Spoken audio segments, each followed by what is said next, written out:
Okay, what you're looking at here is a little beetle which grows to, usually when they're adult form, they grow to about 7 millimeters long. So not enormous, but still fair size.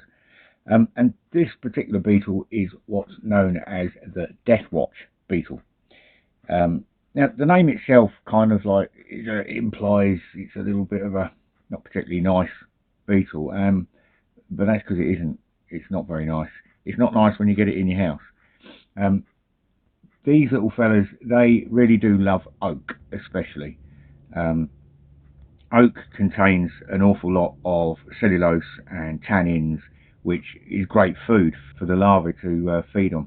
So what this beetle will do is when they mate, they will the female will then go and lay her eggs into a crevice within an oak beam in an older property, and the little buggers then get into the timber and they burrow through and they feed on the cellulose and the tannins within that oak.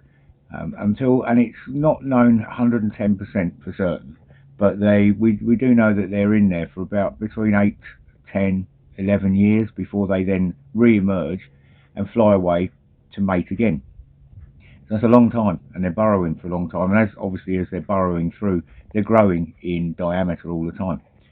Now when they re-emerge as and fly as a beetle, they will always leave a perfectly round 3 millimeter diameter hole. And that's the easiest way to spot whether you've got issues with them. When you look at your traditional sort of woodworm furniture beetle, you're looking at maybe a 1 millimeter hole, but 3 millimeter is Deathwatch, and that's very sort of prevalent with a Deathwatch beetle infestation. Their name derives from the plague and the Black Death and all these naughty things that came along and weren't very nice to people.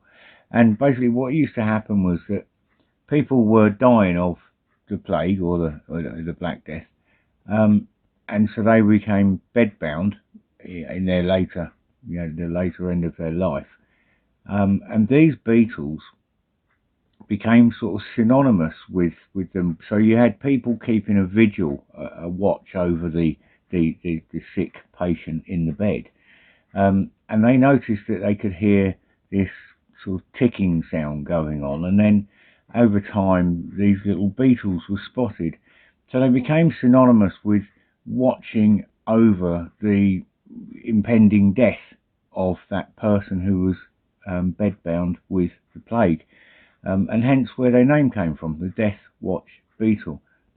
And generally they tend to fly out and emerge from the timber around about May time, so we're kind of here hitting the end now of their mating season. And what happens is they'll fly out and they'll go and land up. Usually they like to go up to higher level timbers, not always, but that's predominantly where they aim for. And they'll sort of mill around, and with using their wings they make a ticking noise. I've got a little short recording of the noise that they make.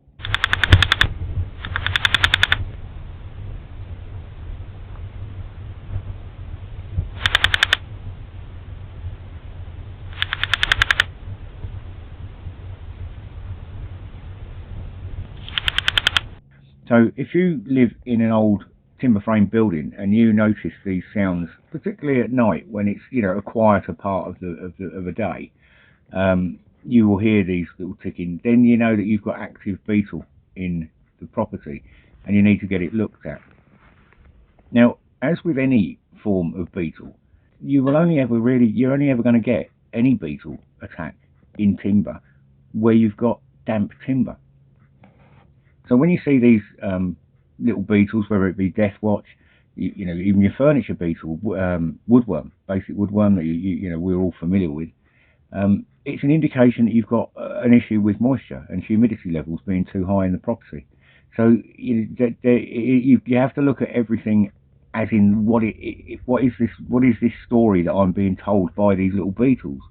That helps you to look at another issue and then decide, well, that's got to be changed, and maybe my lifestyle has to change, or I'm not ventilating the property correctly. There's a multitude of reasons for those beetles being in there. You might have a leaking roof. You might have gutters that are backing up, and it's allowing water to splash back in over the eaves of the property and getting down through the walling of the property, and that's softening the timber. my motto has always been, always will be, find the cause, fix the cause. It's the only way you'll ever get to finally resolving any issues. You can't mask it, you can't paper over the cracks. You just can't do it. You have to stop and look at it. And 99% of the times over my career, I found that by coming in with that attitude and that mentality and that way of thinking, resolving the problem in the first case, it means that you're not having to come back 10, 15, 20 times to look at it again and again and again, and you're not having to pay 10, 15, 20 times to have it looked at again and again and again. To take the time to sort it out right in the beginning, and then move on to the next problem, because there will be more problems.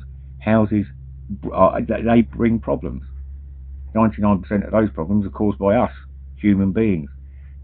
If anyone wants to really know what the most dangerous animal is that exists on this planet Earth, walk into your bathroom and look in the mirror. Think about that one.